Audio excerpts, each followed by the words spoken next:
Science and Technology.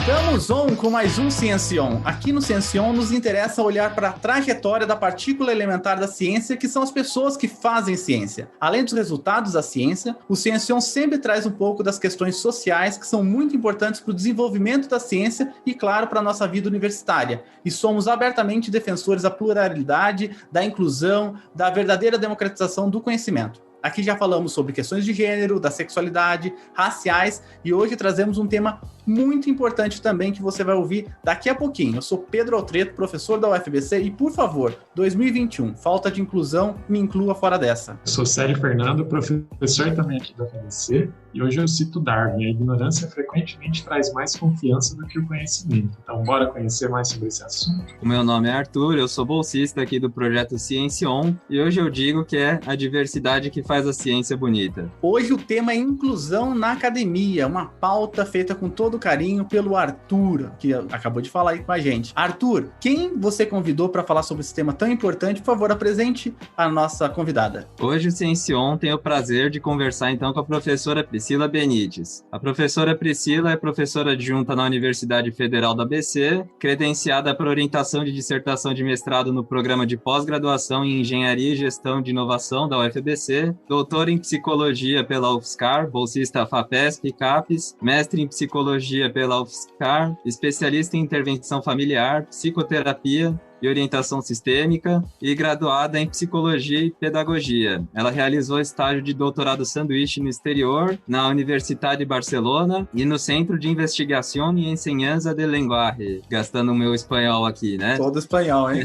Ela realizou visita técnica no Autism Support Services, Education Research and Training, na Universidade Estadual de Utah, nos Estados Unidos, pesquisadora do Instituto Nacional de Ciência e Tecnologia sobre Comportamento Cognitivo e Ensino e líder do GPEEI, Grupo de Pesquisa em Educação Especial Inclusiva da UFBC. Ela atua nas áreas de pesquisa de análise do comportamento aplicada, autismo, deficiência intelectual, educação especial inclusiva e família. E também é mãe da Cecília, que talvez vocês ouçam aí na gravação, e esteve em licença maternidade em 2017. Então essas são as informações extraídas do currículo da professora. Então, professora Priscila, seja bem-vinda. Antes da gente começar a falar do assunto, você quer falar mais um pouquinho sobre a sua trajetória na ciência?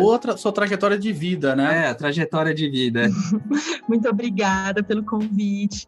Estou muito feliz de estar aqui com vocês, ainda mais quando a gente, tá de volta aí, participando de um projeto e com ex-alunos, né, Arthur? Fiquei tão feliz. Arthur foi meu aluno na disciplina de Educação Inclusiva, então a gente tem carinho aí mais especial ainda, né, quando os alunos voltam e estão interessados nesse tema, que é um tema tão caro, né, para as instituições de educação superior, né, principalmente as universidades públicas, se refere à inclusão no âmbito acadêmico das universidades brasileiras. Bom, gente, em relação à minha trajetória, eu trabalho, né, na área da educação especial, especificamente desde o ano de 2008, que foi quando eu comecei a desenvolver os primeiros estudos com adultos e adolescentes, né, com deficiência intelectual moderada e severa em relação ao processo de ler e escrever. E sempre tendo a preocupação das famílias. Na pedagogia, eu estudei muito sobre,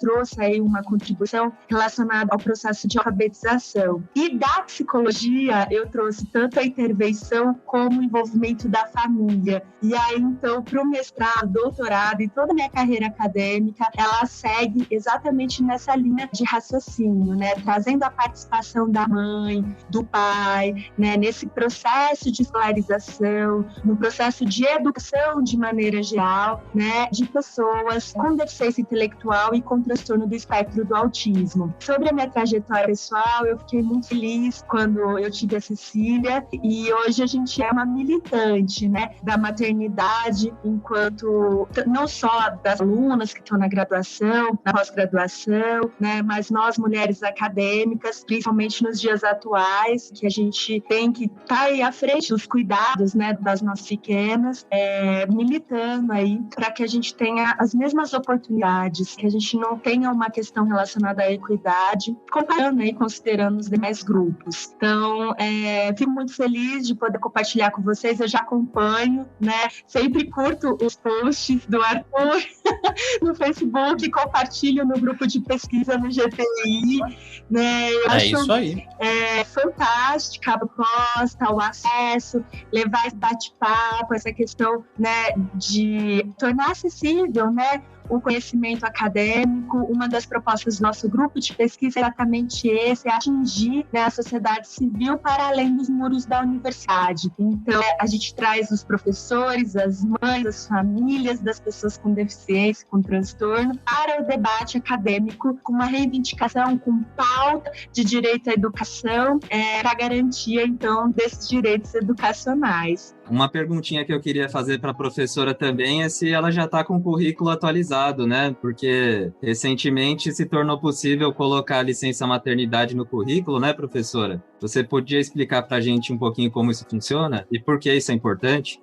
Muito legal, Arthur. Em relação a essa conquista, né, o grupo é liderado, né, são várias mulheres, a maioria é mulher, mas também tem pai, homem, né, liderado pelas professoras do Rio Grande do Sul, da Federal, o Parents of Science, e eu acompanho também, eu acho que a trajetória é linda, a exposição, né, tanto em relação a essa questão da licença maternidade e todos os cuidados que são atribuídos à mulher, né, na sociedade que a gente vive atualmente. Isso é muito importante quando a gente pensa na equiparação social, né? Imagina em relação à produtividade e você poder ser avaliado com um tempo maior pelas agências de fomento, de modo que não fique centrado apenas naquele período que você esteve com o recém-nascido em casa e que seja considerado um tempo maior ou que seja atribuída uma carga aí de bolsas, enfim, questões que, por exemplo, né, eu senti muita falta no debate dos conselhos superiores da UFABC, quando se pensou aí, tanto nos estudos continuados emergenciais, né, como no quadrimestre suplementar, em que as distribuições de créditos não consideraram essa equiparação, apesar de hoje nós termos conseguido, via coletivo, né, coletivo de mães e pais da UFABC, a qual eu faço parte, é uma conquista bem bacana em relação aos editais, né, que a gente buscou nas outras universidades como modelo, né, se eu não me engano, uma universidade carioca, que já tinha implementado no seu edital a questão da maternidade para uma pontuação diferenciada, e o quanto isso é importante quando a gente está falando de concorrência com outras pessoas que estão em outras condições, tendo outras preocupações e não um filho pequeno, né? A gente sabe de todos os fatores relacionados ao estresse no período que a gente tem, não só da pandemia, do isolamento, do cuidado com os filhos pequenos, né? Então, por exemplo, como eu estudo família há bastante tempo, uma das questões que a gente traz é o papel da maternidade, por exemplo, com filhos pequenos com autismo, que requer essa atenção especializada. E hoje a gente já tem, por exemplo, em alguns serviços públicos, né, a liberação da carga horária para o efetivo tratamento dos filhos, da carga horária de trabalho, eu quero dizer, né, porque a família é a base para a gente conseguir avançar em todas as intervenções e criar condições de autonomia e independência dessas pessoas no ambiente social. Professora, o Ciencion é bastante ouvido por pessoas do ensino médio. Essa primeira parte do programa a gente gosta de conhecer um pouco melhor a convidada do ponto de vista da infância e, como a senhora tem falado, da importância da família e da importância da escola, né? Da onde a professora é e o que fez seguir essa área de psicologia. Muito legal. Nossa, gente, eu sou lá do interior do estado de São Paulo. Eu nasci em São José do Rio Preto. Fica aqui no Jardim de Santo André, onde eu moro atualmente. E passei boa parte da minha infância numa cidade um pouquinho mais para frente de Rio Preto, que se chama José Bonifácio. Hoje, inclusive, a gente está passando uma situação muito triste na minha família, estamos bastante enlutados, né? Já perdemos 4 familiares para a Covid e ontem, especificamente, né, um tio muito querido, ele acabou falecendo depois de ficar um mês internado. Não é fácil, é um momento muito desgastante, né? E é uma mistura de tristeza com raiva, eu digo. Raiva porque a gente poderia ter um plano de vacinação, a gente poderia ter um projeto de enfrentamento dessas condições pelos órgãos oficiais do nosso país, né? E, infelizmente, a gente vê uma negligência, uma violência conosco. Então, lidar com tudo isso é um desafio. Então, quando fala da infância, sempre me remeto a essa situação e vejo o quanto era gostoso, né? Eu cresci no sítio, então a minha experiência é brincando na terra, uma infância bem diferente, apesar de Rio Preto, na época, ser uma cidade grande, entre aspas, né? Que a gente chamava, vou para Rio Preto fazer compras, né? No mercado. Era isso que a gente tinha, né? E em Bonifácio a gente tinha ali todo um carinho, uma infância de brincadeira na rua, muita liberdade, muita autonomia, com 7 anos de idade já indo para a escola sozinha, né? Coisas essas que hoje a gente vê ainda mais numa cidade metropolitana como Santo André, que as famílias não deixariam seus filhos irem para a escola sozinhos na cidade, né? Então, desse patriarcado que também eu quis fugir um pouquinho e estudar fora, porque é importante a gente entender as nossas relações familiares e os comportamentos dos nossos pais e como são as regras, né? Mas também é importante a gente construir as nossas trajetórias de vida, né? Com base naquilo que a gente julga, né? Como um valor moral mais coerente com o que a gente almeja. E para mim, eu posso dizer que os estudos, né? O acesso à educação escolar foi um diferencial na minha vida. Na época, a gente não tinha nenhuma pessoa com mestrado, doutorado na minha família, e muitas pessoas perguntavam por que eu, já com mais de 20 anos, formada na graduação, ainda continuava estudando, que é absurdo do ponto de vista do trabalho, porque todo mundo trabalhou muito cedo, né? A minha mãe tem registro na carteira de trabalho dela com 10 anos de idade. Então, para mim é um ponto de virada muito grande, sabe? O acesso aos estudos, cursar psicologia, foi uma decisão muito importante na minha vida.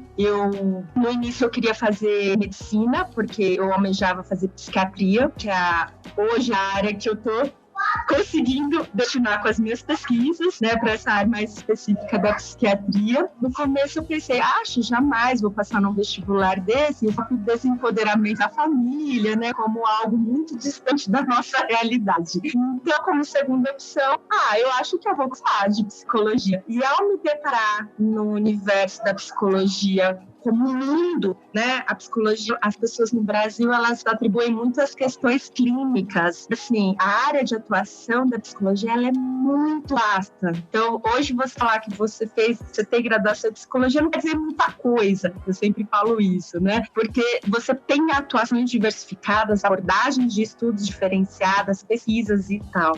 E aí, quando eu decidi, no 3º ano de graduação em psicologia, que eu queria seguir a parte de escolarização educacional como psicóloga, eu percebi que o currículo de psicologia não era suficiente para mim. Quando eu entrava nos estágios das escolas e das instituições sociais, instituições de terceiro setor, que eu trabalhei muito com crianças em situação de vulnerabilidade social também, logo quando recém-formada, pensei, preciso entender o que é, né, essa educação. E foi aí que eu me deparei com o curso de normal superior. Magistério?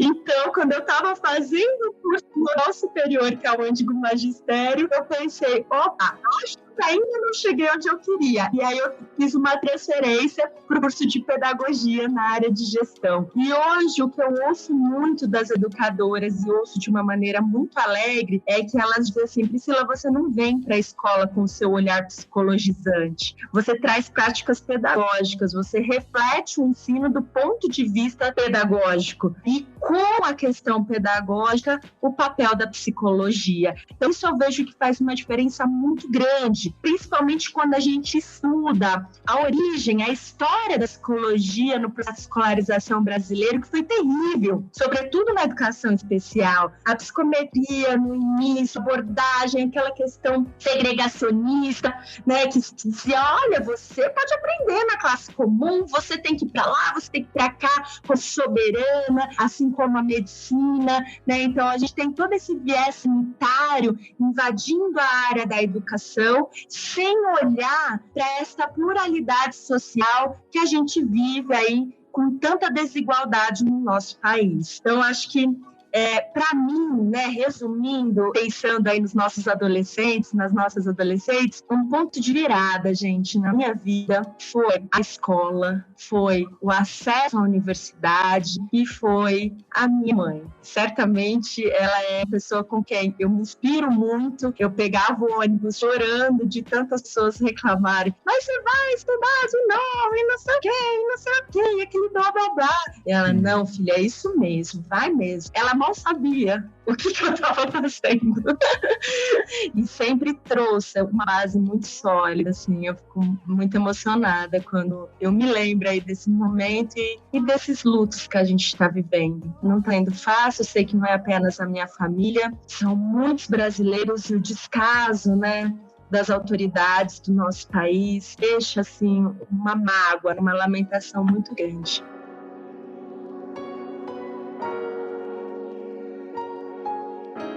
Professor, muito legal ouvir você aqui no programa e com certeza você tem realmente muito para falar para a gente e hoje a gente vai conversar sobre a inclusão, né? Então, será que a nossa ciência é inclusiva para todos os públicos, né? Que dificuldades que as pessoas podem enfrentar em suas diferentes trajetórias, né? Isso e muito mais depois da vinheta. Eu tenho uma relação, diria que emocional com a UFABC. Estar naquele campus para mim traz sentimentos muito bons, porque eu lembro de tudo que eu já vivi ali dentro. Então a gente passa a contar os passos, a contar as luzes e a reparar em como o campus está organizado, nos desenhos, nas estruturas. Estando presente no campus, e a gente percebe o quão importante é ocupar esses espaços da universidade. A inclusão está muito além da sala de aula, justamente porque ter acesso ao conhecimento não basta para experienciar tudo que a universidade pode nos proporcionar. E sendo uma pessoa com deficiência, isso fica ainda mais nítido, porque a gente percebe quantos de nós que não tiveram a oportunidade de vivenciar uma viagem, um trote, participar de um evento cultural, de uma festa. Mas eu queria que todo mundo que quer cursar o ensino superior e que tem uma deficiência, tivesse a oportunidade de realmente vivenciar por completo tudo que a universidade pode nos proporcionar, sem nenhum tipo de barreira, sem nenhum tipo de preconceito, sem nenhum tipo de medo de se vai ou não ser incluído, porque já existe uma política que vai incluir a pessoa em todo tipo de atividade que ela quiser fazer. Eu sou Lucas Paredes e essa é a minha história.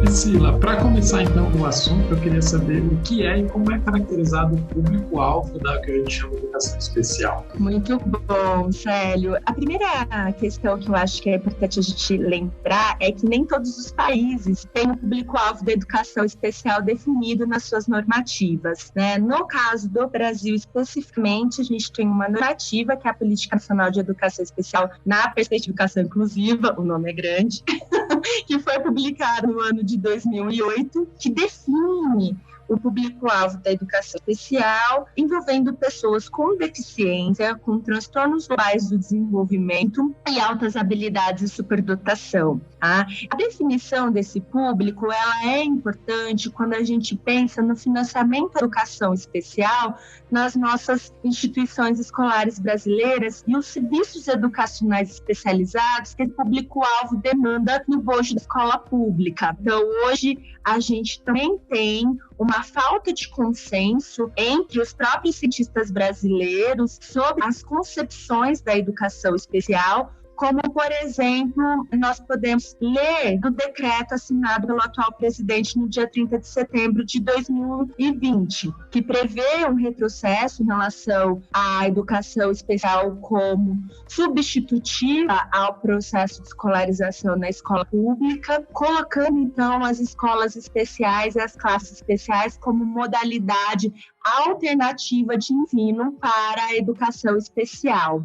Então, isso é uma preocupação muito grande que a gente tem. Hoje, esse documento, esse decreto, ele foi considerado como inconstitucional e ainda está travado, ainda bem, não sabemos até quando, mas é um movimento aí que tomou frente pós-golpe, que ganha corpo diante ali do Ministério da Educação. Então, esse público-alvo, ele é bem heterogêneo, bem variado, e a ideia, né, a premissa de definição, ela está muito relacionada à questão de política pública e financiamento da educação. Professora, mas a senhora falou do decreto em especial, mas a gente já chega no decreto, mas hoje em dia, né, tirando o decreto, tirando esse ponto fora da curva aí, tirando o decreto, quais são as leis que existem e que regulamentam a educação especial ou a inclusão? Isso. Então, hoje, né, a gente tem muita documentação, né? Então, por exemplo, antes, eu vou começar com 1990, mas esse eu gosto de lembrar que é um movimento que antecede 1990. Em 90, a gente tem um ponto de virada, que é uma preocupação no mundo com a publicação da Declaração de Educação para Todos. E aí, em 94, apoiada nessa documentação de 90, aí a gente tem a Declaração de Salamanca, cujo Brasil é país signatário, que volta para casa, junto com a Convenção de Guatemala, em 1990, começa a trilhar uma série de legislação para a garantia dos direitos das pessoas com deficiência, que culmina, portanto, na Lei Brasileira de Inclusão, escrita em 2015 e divulgada em exercício a partir de 2016. Então, assim, documentação e regulamentação, a gente tem muito nesse período que eu trago para vocês.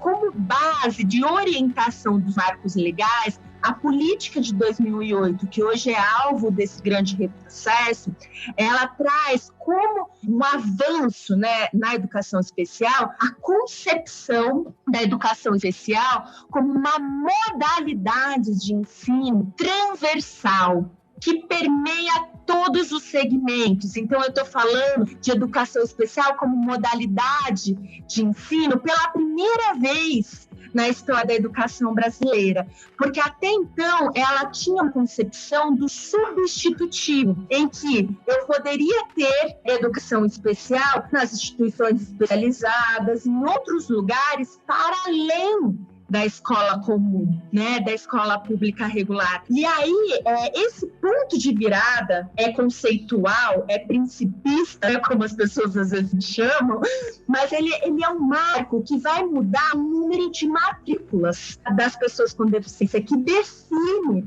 para onde elas vão estudar. E aí, um dos indicadores que a gente tem hoje, de medida desta política especificamente, é inegável o número de matrículas das pessoas com deficiência com transtorno nas escolas comuns, né? E os serviços educacionais especializados, como complementares ou suplementares, principalmente no caso das altas habilidades e superdotação, eles vão demandar profissionais especializados para atuarem nesse escopo. E aí a gente começa a ter, então, o quê? Novo organograma de profissionais da educação. Então, o que eu recebo muito hoje é: a inclusão funciona. Aí a primeira coisa que eu pergunto: como é seu organograma? Tem professor de educação especial? Quem presta? Quais serviços educacionais especializados vocês oferecem? Porque então vocês não estão ainda num processo inclusivo. Daí os desafios. Matricular o sujeito, assim como a universidade pública garantir a cota na universidade, não é suficiente para estar nas mesmas condições que todos os estudantes, porque a gente precisa de permanência, conclusão e transição. No caso da educação básica, a gente precisa pensar no estudante que se forma no ensino médio e vai para o mercado de trabalho e ou universidade. E como é feito esse suporte entre universidade e escola pública, né? E para o estudante que está na universidade, como que ele conclui esse curso e a transição para o mercado de trabalho, então, para os cursos de pós-graduação.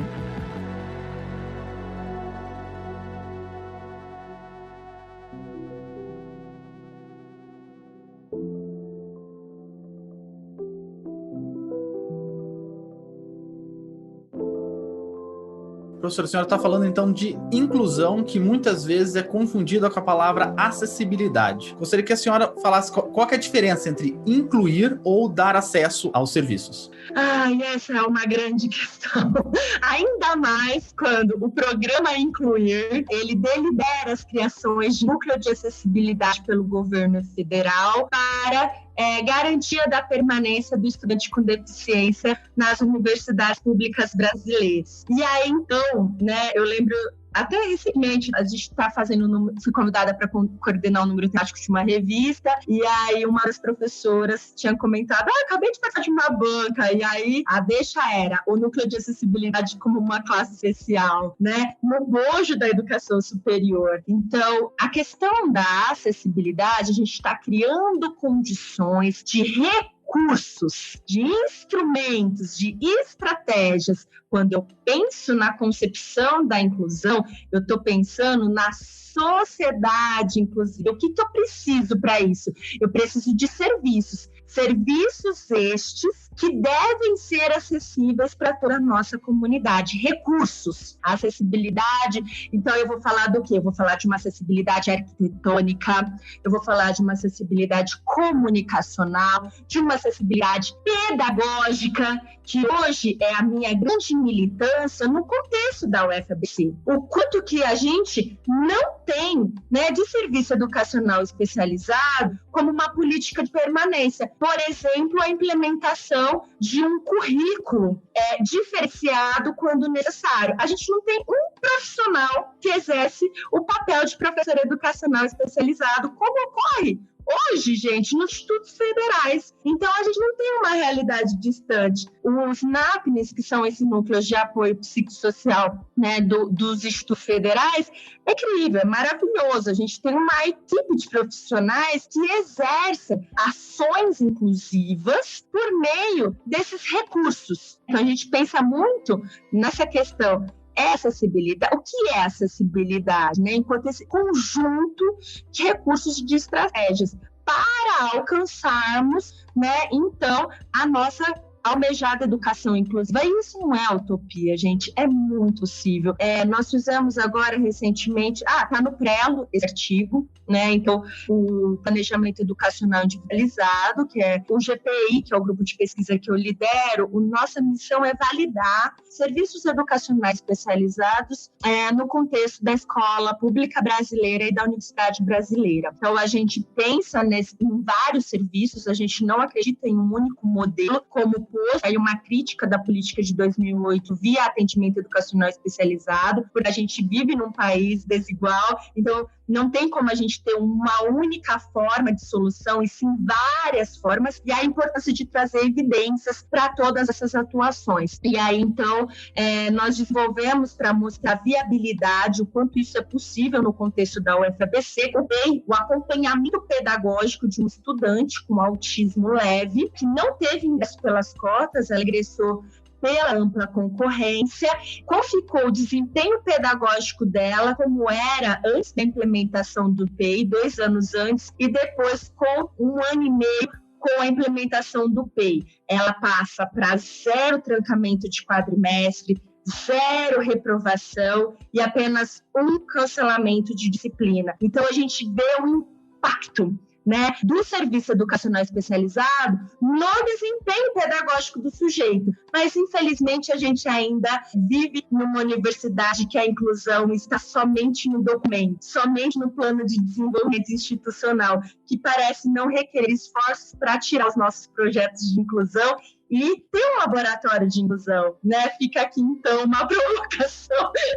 Eu almejo, quem sabe, daqui a alguns anos, voltar para o programa e falar assim, olha, gente, hoje a gente tem isso financiado pela UFABC. Esta hoje não é uma realidade, mas é possível, de acordo com esse artigo que a gente tem aceito para publicação, numa revista bem bacana na nossa área de psicologia e educação especial inclusiva, para publicação. Professora, eu vou fazer uma pequena parte na nossa pauta, né? Que a professora tocou num ponto bastante importante, que eu acho que merece a gente conversar um pouquinho mais. Como a professora fala super bem, então eu acho que a pergunta cabe aqui. A professora falou bastante do atendimento individualizado e como isso pode impactar na pessoa com deficiência ou numa melhor inclusão. A gente vem de um ensino que está cada vez mais massificado, certo? Quanto mais você consegue fazer com menos recursos, parece que para algumas pessoas é muito melhor. Eu gostaria que a senhora falasse um pouco do tamanho do pessoal que seria necessário, ou se com o pessoal que existe na universidade, se a gente já conseguiria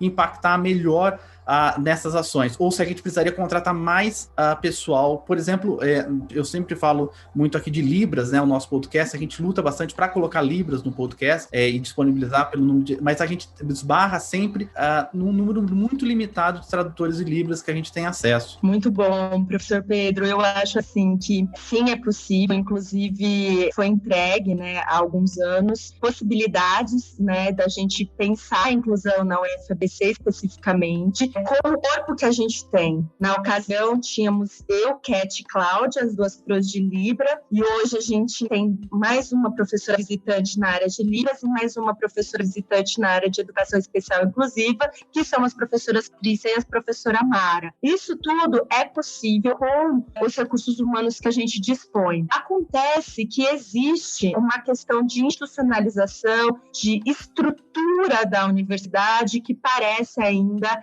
demandar determinados esforços, e aí a gente cai nas barreiras políticas existentes na gestão. Mas, para além disso, o que é importante a gente lembrar?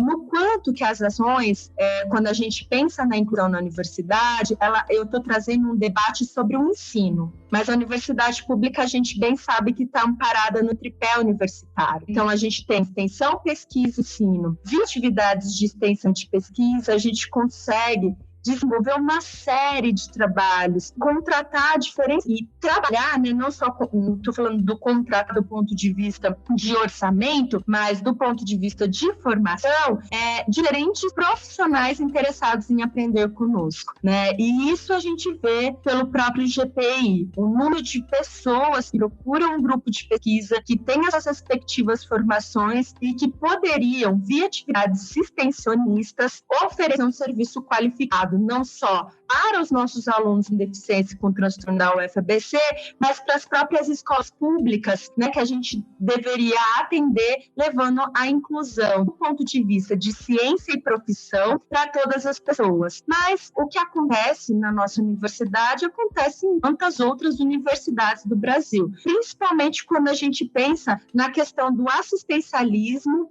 e dos sensíveis, né? Então, a gente ainda tem uma visão de que qualquer pessoa pode trabalhar na área da educação especial inclusiva, ela não precisa ter uma formação acadêmica para tal, não precisa ter uma formação profissional. E isso, gente, replica a própria política do Estado de São Paulo em relação à educação básica, de como está organizada a estrutura da educação especial inclusiva, em que é depositada na mão de profissionais que cursaram até o 9º ano do ensino fundamental, sem qualquer estudo, sem qualquer suporte de educação especial inclusiva, sem formação para desenvolver, então, o trabalho com os estudantes com deficiência e com transtorno. Agora, um ponto importante que você levanta, Pedro, também se refere à questão de Libras, né? A língua brasileira de sinais, sempre quando as pessoas me procuram, e aí elas demandam as questões relacionadas à educação de surdos, né?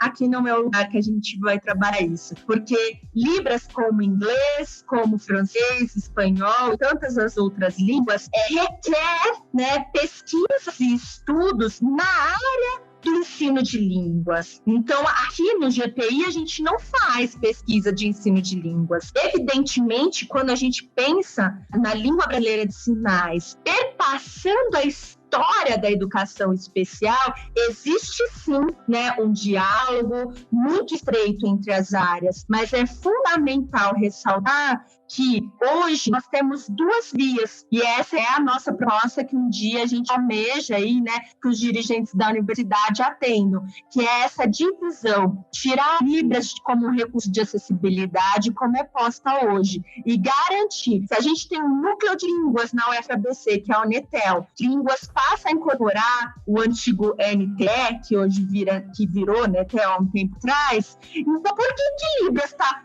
como recurso de acessibilidade, não como línguas? Ai, Priscila, lá vem você querer mexer na estrutura da universidade para arrumar conceito. Não, gente, isso traz impacto diretamente no financiamento, na formação de profissionais, na oferta de cursos de Libras enquanto língua. Por que a gente oferece língua portuguesa como segunda língua para pessoas em situação de refúgio? E por que a gente não oferece língua brasileira de sinais como língua para ouvintes enquanto segunda língua? Então, tudo isso impacta nesses financiamentos. E a transversalidade da educação especial não deve ficar unificada em uma única estrutura. Ela tem que ser diluída. Todas as instâncias da nossa universidade e das escolas têm que ter o conhecimento, o saber do processo inclusivo. Afinal, a gente está definindo inclusão aqui,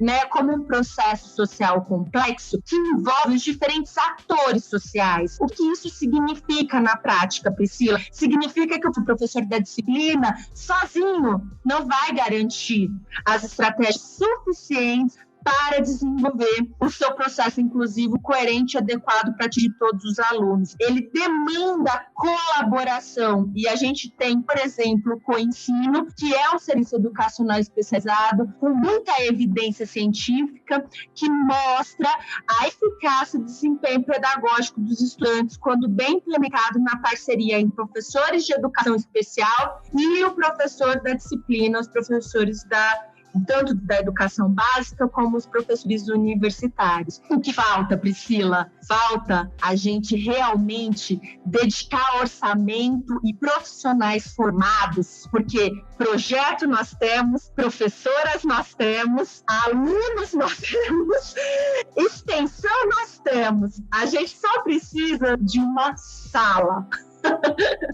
Eu sempre brinco porque a infraestrutura, né? Uma sala compartilhada, e aí a institucionalização, e que os nossos docentes da UFABC lembrem, né, que a inclusão demanda serviço educacional especializado e que não é uma orientação ou um jeitinho brasileiro ou um monitor que se refere a um estudante de graduação sem formação para tal. A gente precisa simplesmente de uma tomada de decisão. Muito legal, professora. Todo mundo consegue perceber como o processo, né, de inclusão é um projeto complexo que engloba vários atores e os desafios. Acho que a gente consegue entender muito bem isso agora.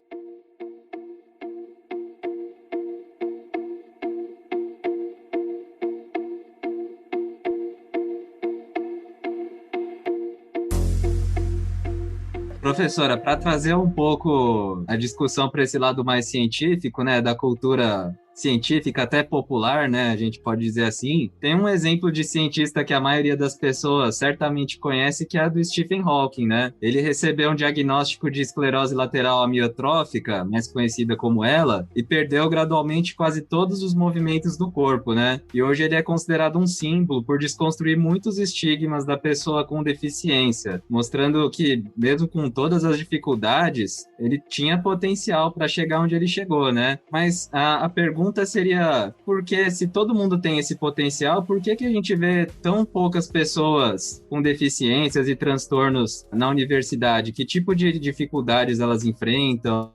É mais isso que a gente queria saber mesmo. Excelente, Arthur. É fundamental lembrar as questões das desigualdades existentes no nosso país e da classe que o Stephen Hawking ocupava e de todos os recursos que ele teve acesso para desenvolver né, as suas estratégias, os seus livros, todo o seu conhecimento, né, que a gente ainda não tem acesso no nosso país. Então, o que falta? Política pública, financiamento e colocar as crianças na escola. A gente tem os dados do Estudo de Pereira 2016 que evidenciam, por exemplo, a falta, né, de matrículas de determinados grupos sociais na educação básica brasileira.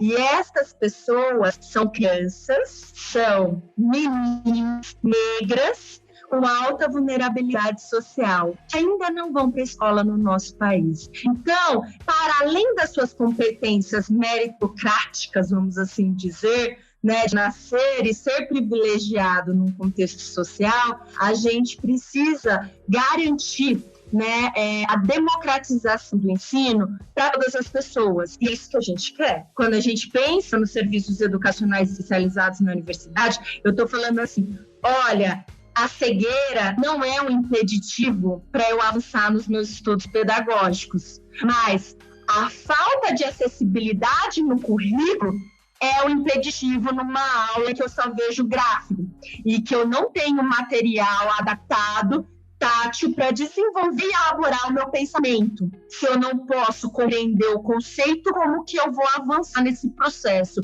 Ou pior, trabalhar essa questão de uma perspectiva de redução de currículo e fazendo uma avaliação com menor dificuldade do ponto de vista de desafio pedagógico, porque simplesmente eu não sei trabalhar na educação inclusiva.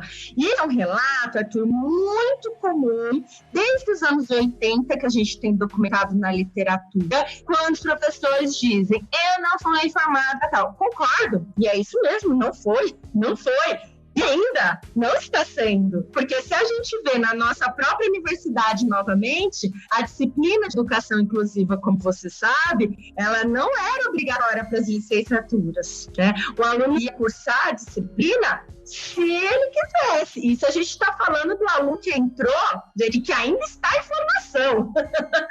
E ainda, uma das metas que a gente tem no Plano Nacional de Educação, a meta 4, especificamente a estratégia 4.16, ela vai trazer o quê? A importância de garantir formação inicial de professores, sobretudo nas áreas de ciências exatas e biológicas, que é onde está o grande gargalo, no bojo da educação inclusiva, porque é na formação inicial e continuada que a gente vai criar condições para as mudanças das atitudes sociais dos professores em relação à inclusão e, consequentemente, proposição de um currículo inclusivo. Por que, de novo, para finalizar essa minha fala? Porque educação escolar no nosso país, eu sempre digo isso nas minhas conversas sobre o assunto de desigualdades, ela sempre foi um espaço da elite. Ela sempre teve, né, quando a gente pega os documentos normativos de interdição da população negra, as escolas, quando dada a sua cor você não pode frequentar a escola, quando as mulheres, enfim, toda, né, em 1990, o que está escrito lá no documento da Declaração Mundial de Educação para Todos? Que 2/3 das crianças meninas eram analfabetas. Eu era alvo desta política, deste documento que o Brasil é país signatário, que 2/3 dos adultos eram mulheres nesta condição.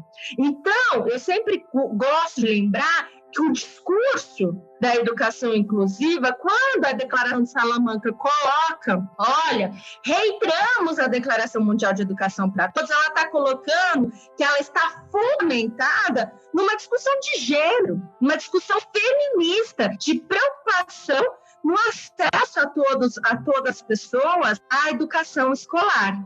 Né? E a gente sabe que a gente vive num país marcado profundamente pelas desigualdades sociais, sobretudo as desigualdades educacionais, e o quanto as pessoas com deficiência e com as habilidades de superdotação e o transtorno, né, fazem parte destes grupos, né, que têm o seu direito violado, que é um direito constitucional, um dever do nosso Estado. Então, quando a gente pensa em Stephen Hawking, a gente está pensando certamente no quê, Arthur? Em possibilidades. O que eu estou aprendendo com ele? Eu estou aprendendo que se eu tenho condição, eu vou Se eu tenho serviço, porque bem lembro do documentário, para não estar confundindo as pessoas, a fonoaudióloga dele, quando fez toda a adequação de comunicação alternativa e todo o aparato tecnológico para ele começar a usar o olho, que hoje é uma medida, a medida de olho é uma medida que eu tenho produzido muitos dados, né? A gente tem muito interesse nessa medida do olho para a escrita de determinados documentos. Então, apenas a boa vontade e as condições pessoais, elas não são suficientes para colocar todas as pessoas no mesmo ponto de partida. Por isso que pensar em ações meritocráticas, disputas como ocorrem na UFABC, em que você tem que disputar com seu colega para pegar a disciplina X, não tem disciplina para todo mundo, se torna o avesso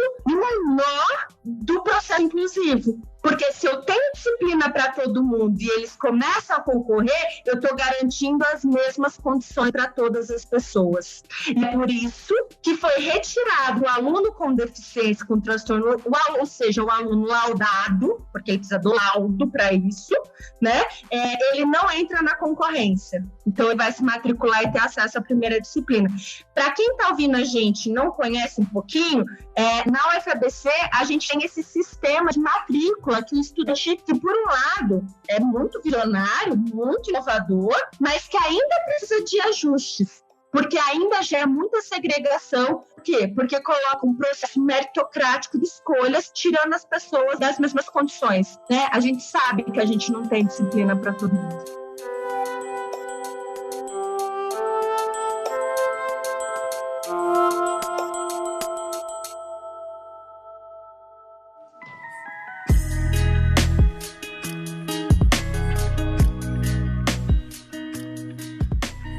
Priscila, aproveitando o assunto, muitas pessoas confundem um pouco essa questão de você dar condição para a pessoa com deficiência, por exemplo, como se fosse uma vantagem. A gente ouve muito isso, pessoas com deficiência são beneficiadas, por exemplo, cotas, vagas especiais, às vezes um tempo extra para fazer uma prova. O que você acha disso e o que você tem a dizer a respeito desse tema?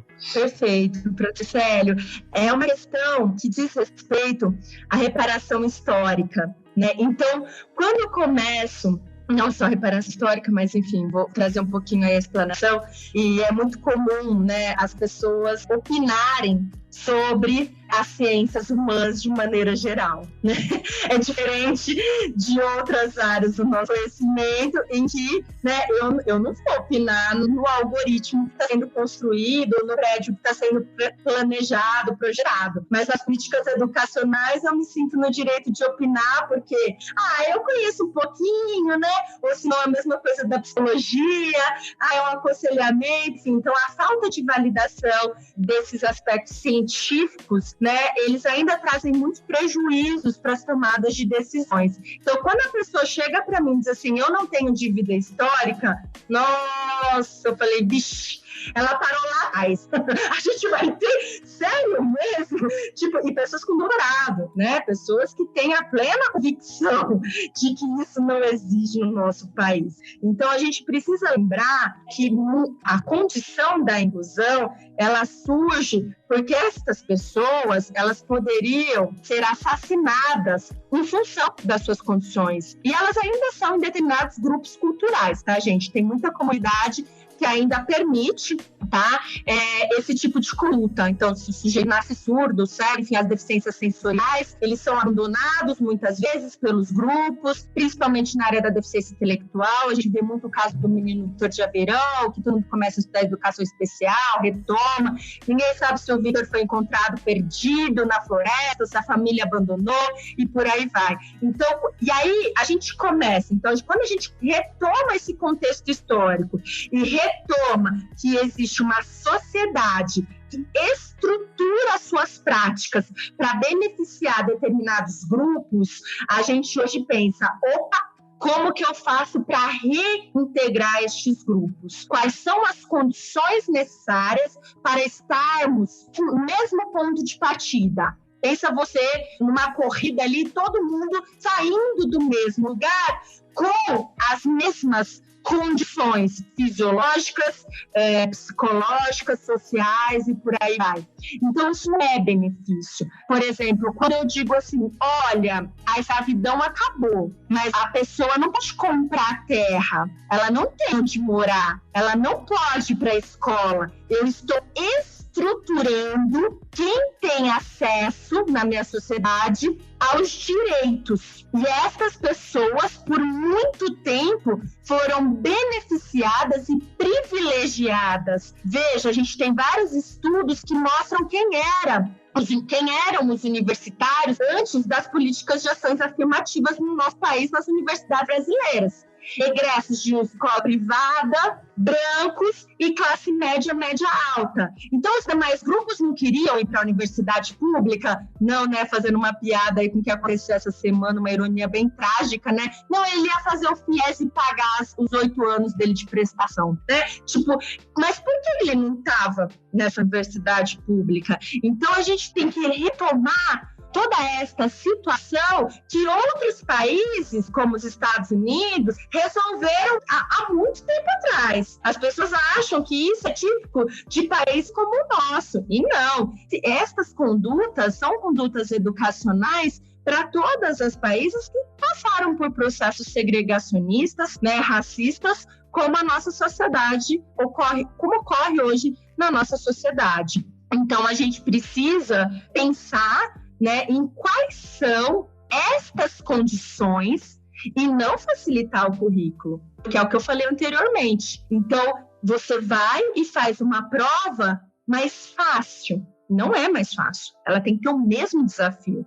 O que a gente precisa? Estudar desenho universal para aprendizagem e garantir um ensino personalizado para todos os nossos alunos, de modo que eu consiga contemplar diferentes desafios. Desafios estes que algumas pessoas vão se dar bem fazendo vídeos, outras vão se dar bem escrevendo textos, outras vão se dar bem fazendo experimentos, e cada cérebro vai reagir àqueles desafios pedagógicos conforme a sua individualidade, conforme o seu ritmo individual de aprendizagem, para progredir nas diferentes disciplinas que ele está cursando. A professora falou de um ponto, né, que é do tempo extra, né, mas para grande parte das pessoas que estão nos ouvindo agora, que provavelmente não são da universidade, elas nem devem ter entendido que existe um tempo extra para fazer uma prova, ou eu não sei se no ensino médio ou no ensino fundamental existe essa adaptação, mas a gente gostaria de falar agora um pouquinho sobre os avanços. Esse é um avanço minúsculo, assim, ridiculamente minúsculo, nano avanço, né?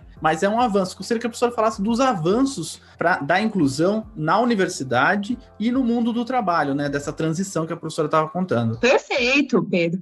E aí uma questão que eu acho que seria legal a gente fazer o link é que sim, na escola pública, né, a gente tem todos os direitos assegurados. Inclusive, se você é estudante da escola pública, a gente quer você na UFABC, né? Durante esse momento que a gente sai divulgando a UFABC, nas escolas, por exemplo, o que eu mais ouço das pessoas com deficiência no ensino médio público é: senhora, levanta a mão e diz: vocês aceitam pessoas como eu lá? Ou dona, vocês aceitam? Não acredito. Tem lugar para mim? Sim. E aí, quando a gente estava falando das políticas de cotas para o acesso à universidade, uma questão que eu gosto muito de lembrar é que, veja bem, se você é egresso, a cota ela é desenhada para garantia da escola pública, para quem estuda na escola pública. Porque se eu tenho deficiência e estou na privada, via legislação federal, eu não estou contemplado, porque o primeiro corte que é feito é aonde você estudou. Porque o que a gente quer? Que todos estejam na escola pública com qualidade, nas mesmas condições do ensino privado que a gente tem no nosso país. Porque, de acordo com o PISA, os bons desempenhos, ainda que bons, mesmo que estejam lá atrás, né, porque a maior parte dos nossos alunos estão na escola pública, são dados oriundos dessa escola privada, da privatização de um direito garantido pelo Estado. Tá? Bom, mas a gente tem muito avanço, gente. muito mesmo. Um deles é, por exemplo, vocês sabiam que existe curso de graduação que se chama Licenciatura em Educação Especial? Temos 2 universidades no nosso país com essa licenciatura, tanto na UFSCar, em São Carlos, como na Federal de Santa Maria, no Rio Grande do Sul. Você forma educadores para atuarem, você tem serviços que validam. Hoje, se vocês forem nas salas de recurso do Estado de São Paulo, das escolas, ou nas salas de recurso multifuncionais de muitos municípios, a gente tem impressora Braille, a gente tem uma riqueza de tecnologia assistiva, que nenhuma é difícil, eu até hoje não achei. É difícil achar uma escola privada com tanto recurso nessa área. A gente tem professor especializado para trabalhar, para desenvolver o planejamento. E como eu disse antes, se existe um ponto de virada na educação especial brasileira, foi posto via política de 2008, que é inegável o número de matrículas. Estas pessoas que não iam para a escola ou, quando iam, estavam nas instituições especializadas, elas não chegavam nas escolas comuns. Elas não tinham acesso à interação com pares sem deficiência. Então, e aí eu faço uma provocação, eu estou chamando de instituição especializada e não escola especial, tá, gente? Por quê? Porque se é escola, tem que ensinar. E quais são os indicadores de avaliação que a gente tem nessas instituições especializadas hoje no nosso país? Fica aí uma provocação.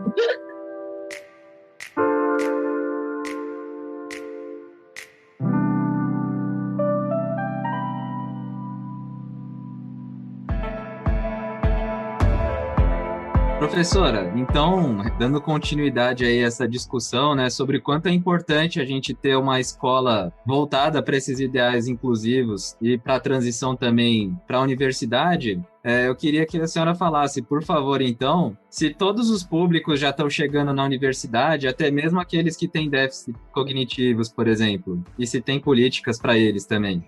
Arthur, é evidente que quem chega na universidade ainda tem um perfil diferenciado. E aí eu sempre gosto de lembrar, né, de uma bandeira, um lema que surge no contexto africano, né, e que a comunidade da educação especial no Brasil traz, que é o nada sobre nós sem nós. Então, hoje, quando a gente se depara com um estudante na universidade, com deficiência, com transtorno, certamente é uma pessoa diferenciada, ou seja, teve um suporte familiar, ou não necessariamente, não é uma condição sine qua non, é uma condição obrigatória, mas teve um apoio, estava inserido num grupo que deu esse suporte e que muitas vezes não tem questões relacionadas aos déficits cognitivos. Eu trabalho especificamente com os transtornos do neurodesenvolvimento e os meus estudantes não chegam na universidade, né? Até hoje nenhum chegou. Todos eles com um autismo severo,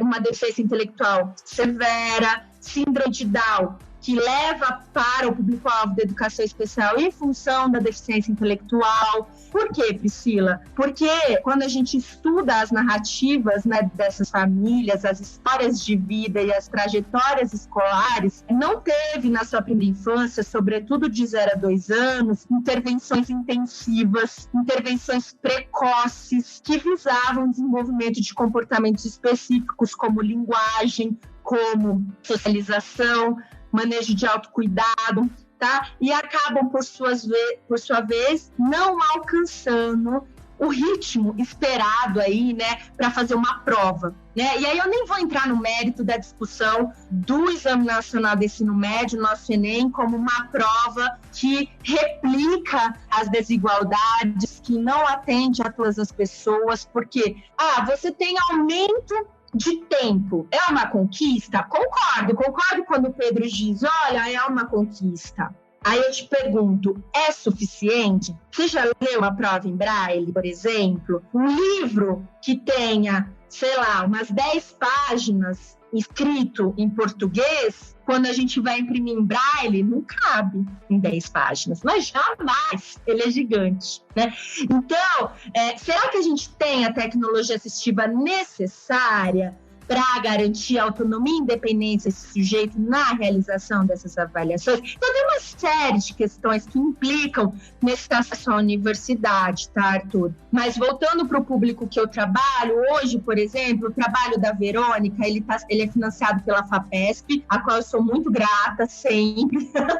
FAPESP ainda existe, né? Mesmo com todos esses cortes e os desafios, em que a gente está pensando no planejamento educacional individualizado no ensino médio, porque a gente tem os nossos alunos numa condição curricular muito distante do que eles estão aprendendo no ensino médio, né? Como, por exemplo, alfabetização, noções matemáticas, e aí ele é exposto a um currículo com conceitos muito complexos, dentre os quais eles não aprenderam a base lá atrás. Então, esses ajustes, gerar essas reflexões e encaminhar para um plano efetivo de transição entre escola e universidade, escola, mercado de trabalho, a gente precisa de mais políticas de permanência. E cabe aí nós, universidade, auxiliarmos nesse processo de transição e produzirmos dados, né? Dados estes que eu utilizo muito como orientadores quando eu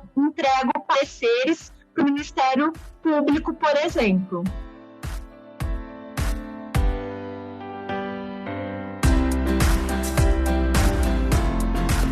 A gente vai se encaminhando agora pro final, um prazer enorme conversar com a professora. A gente vai fazer uma propaganda aqui para todo mundo seguir a professora. Vocês falam GPI ou vocês falam de outra maneira o nome do grupo? GPI, tanto faz, pode falar.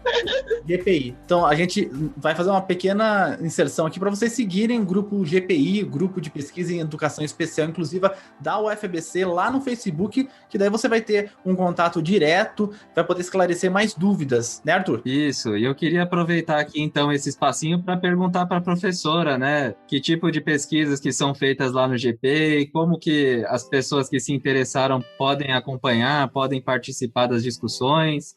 Então, professora, esse momento aqui é para você falar um pouquinho mais sobre o grupo de pesquisa.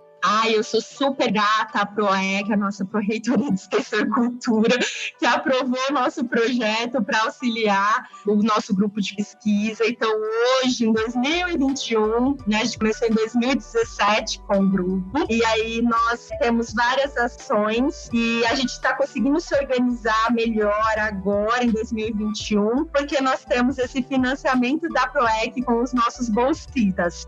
Nós temos uma demanda muito latente, gente, de formação aqui no grande ABC, né, ABCDRM, nunca sei falar todas as siglas, mas enfim, na área de educação especial inclusive, e principalmente na área que eu trabalho de intervenção comportamental intensiva. A gente tem muitos dados, assim, estamos muito bem apoiados na literatura em relação ao quanto que as intervenções comportamentais intensivas, né, em torno de 30 a 40 horas semanais, com bebezinhos de 0 a 2 anos, elas descaracterizam comportamentos que poderiam ser comportamentos desafiadores no processo de aprendizagem desses sujeitos. E a importância de orientar mães e pais e educadores de creche nesse contexto, tá? Então, digo isso porque a base do grupo, ela é formada por voluntários, né? Nós temos muitas pessoas cadastradas, temos um grupo de WhatsApp em que a gente faz, que a gente chama de GPI geral, ele é aberto a todo mundo, que a gente compartilha informação científica, o objetivo é levar o conhecimento acadêmico para além do muro da universidade, mover a comunidade na UFABC, porque um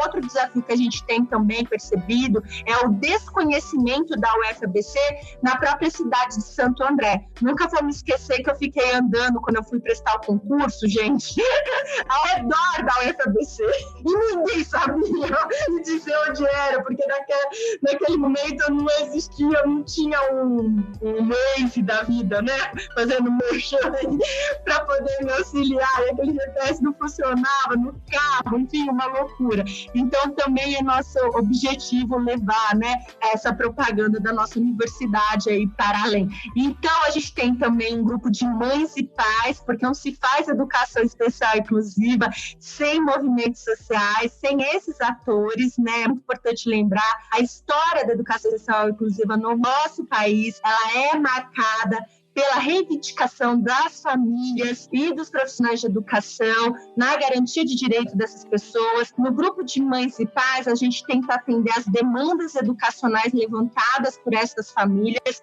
para todo o público-alvo da educação especial. E aí a gente consegue acionar, ter uma parceria estreita com o Ministério Público para a garantia desses direitos educacionais. Já antecipo que estas pesquisas que versam sobre a primeira linha de pesquisa, que é política pública em educação especial inclusiva, o que mais demanda o nosso trabalho, que é o projeto de empoderamento de mães e pais para a garantia desses direitos dos seus filhos, é a falta de profissionais formados na escola pública. Então, com essa parceria estreita que a gente tem com o Ministério Público, a gente consegue garantir, e aí a gente tem os dados mais, é tão bonitinho, mais lindo, sabe quais? Por exemplo, alunos que sequer usavam palavras para comunicação, hoje contando experiências de vida de maneira oral.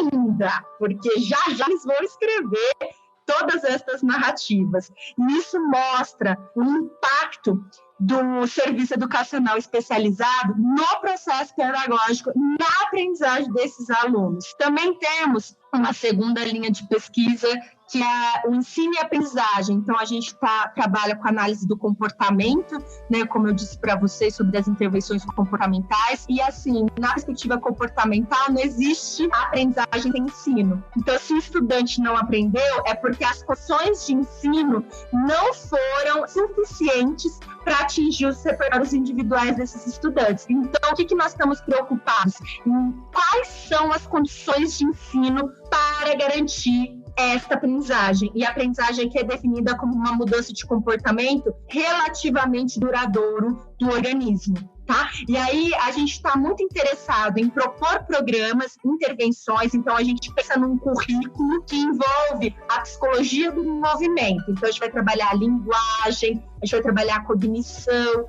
a gente vai trabalhar autocuidados, habilidades sociais e desenvolvimento motor, tá?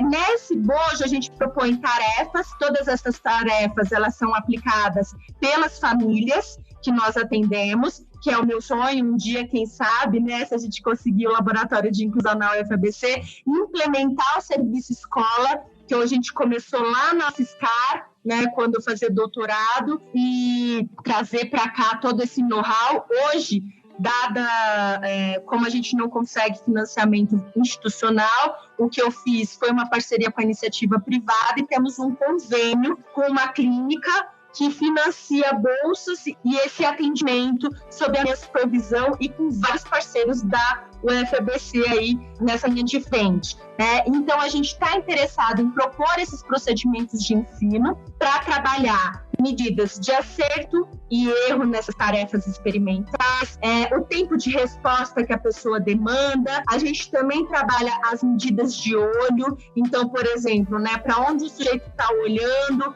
qual é o tempo do olhar, o tempo de duração, a qualidade do rastreio e também as medidas que a gente vai iniciar. A gente ia iniciar no começo do ano passado, em março, em parceria com o professor Sato, mas acabamos adiando por conta da pandemia, né? E aí esperamos começar agora com essas medidas do esforço do córtex pré-frontal, para termos mais medidas para além daquelas observáveis. Porque a gente pega, né?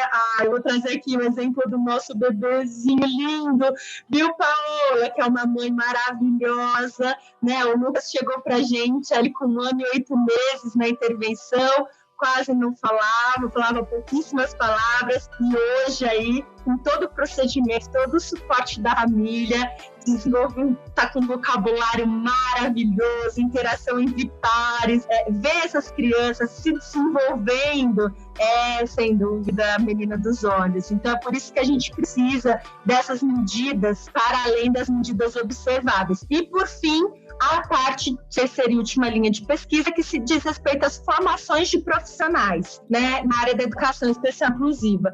Profissionais, por quê, Priscila? Porque para a gente pensar em intervenção comportamental intensiva na área da educação especial inclusiva, a gente precisa de uma equipe interdisciplinar, ou seja, é preciso da assistência social, da educação, da saúde, das diferentes áreas do saber, né, para integrar uma equipe e principalmente da família, né, para garantir as condições de continuidade das tarefas na residência, junto com os seus pequenos.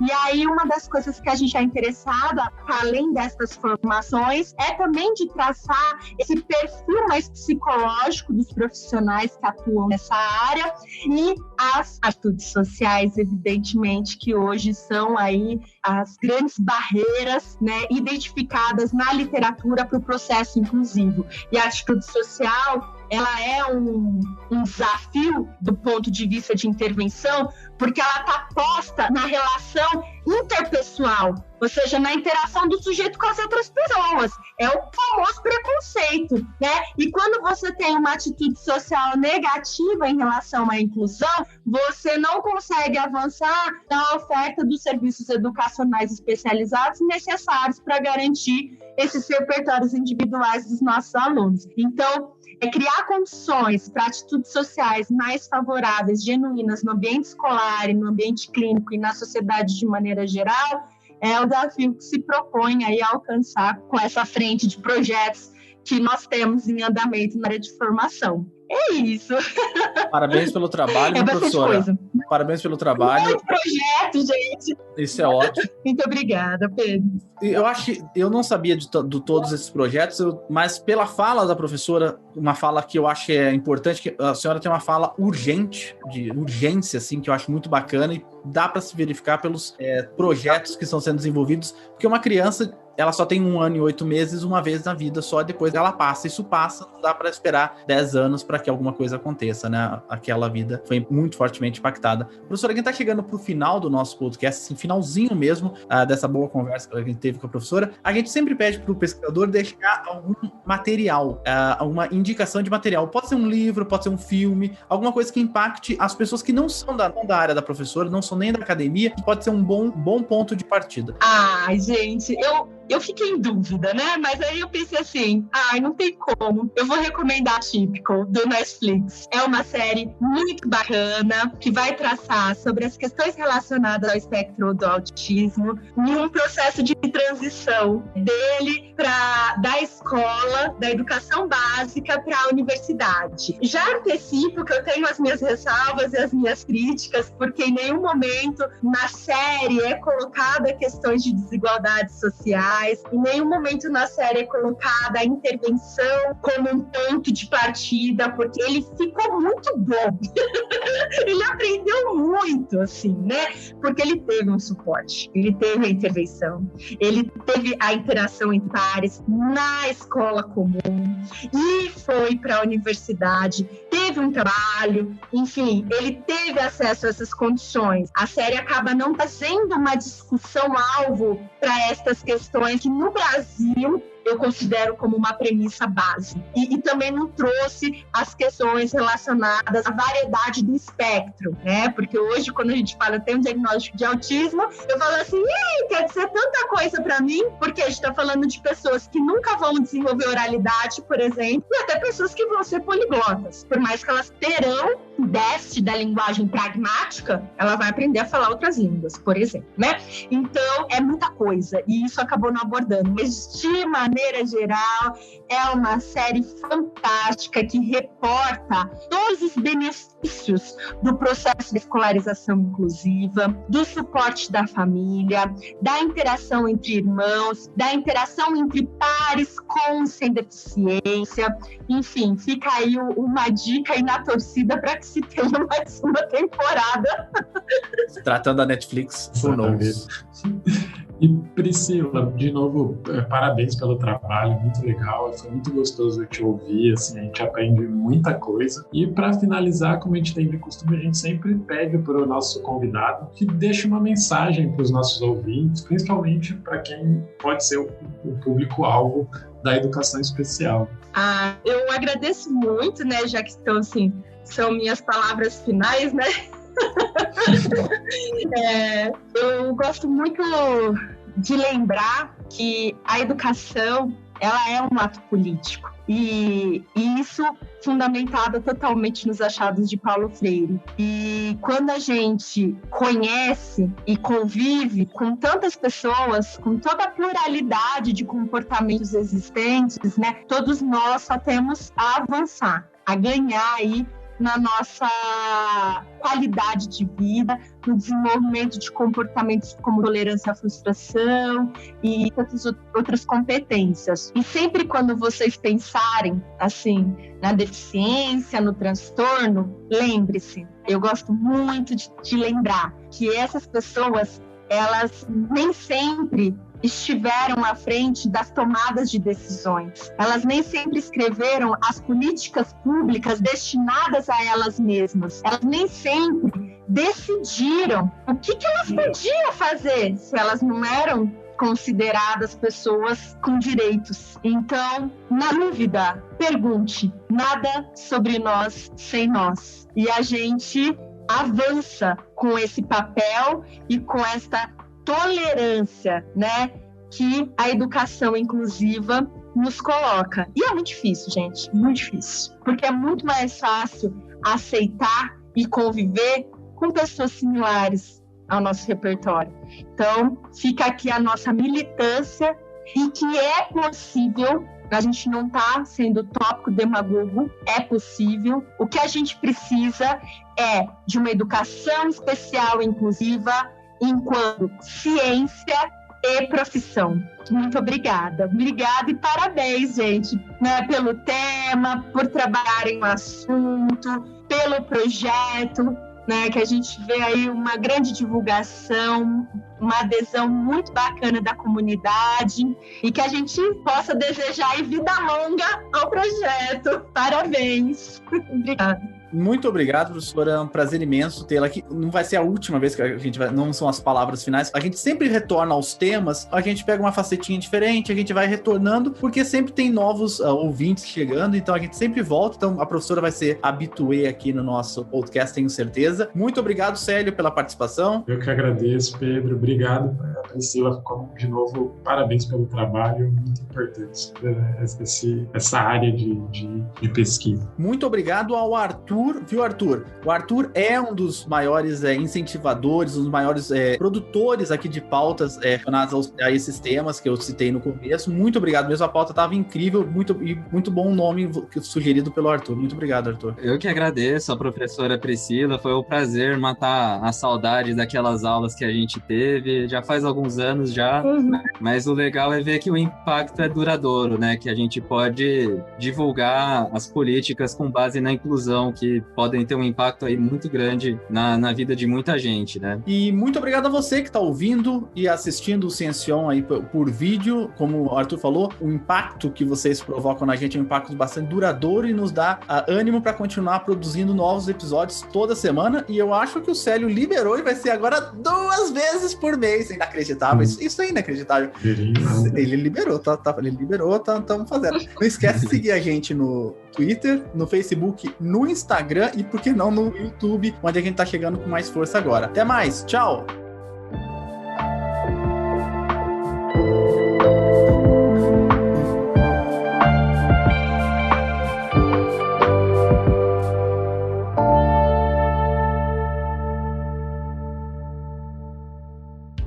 Esse podcast foi editado por Gabriela Lima.